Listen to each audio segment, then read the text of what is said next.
em sẽ giới thiệu với các bạn về một dòng máy khoan chính hãng của Matech, mã là MT80B, khoan bê tông 16mm, không sắt được 13mm.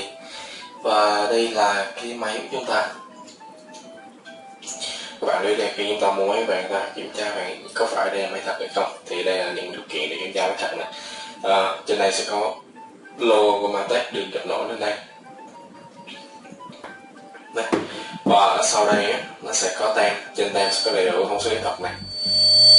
Nó được khoan bê tông 16 này, khoan sắt 13, mã MT80B, điện 2.2V, công suất 500W, tốc độ từ 0 tới 30 vòng phút và tốc độ va đập là từ 0 cho tới 48 lần phút.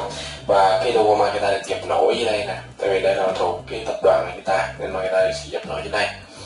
Thì bạn lưu như này, ở ngoài thì cái là rất là nhỏ gọn, có bọc một tem này, và linh kiện phụ kiện đi kèm theo nó chỉ có một sách dẫn, một phim hình sản phẩm và một cái tay cầm thôi. Và các bạn đi tay cầm nó sẽ có những cái răng này nè, để nó ăn những cái răng trên cái phần mà máy khoan chúng ta.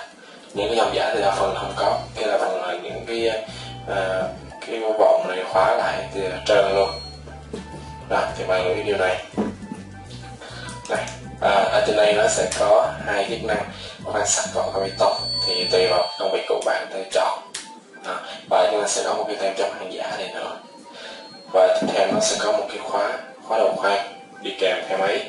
Và bây giờ mình sẽ test máy cho các bạn xem về cái dòng máy khoan của chúng ta. Đây.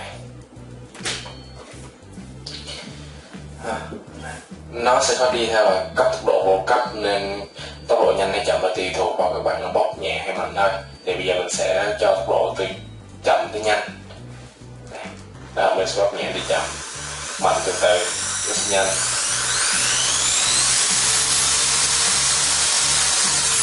Rất là êm, mạnh kèm.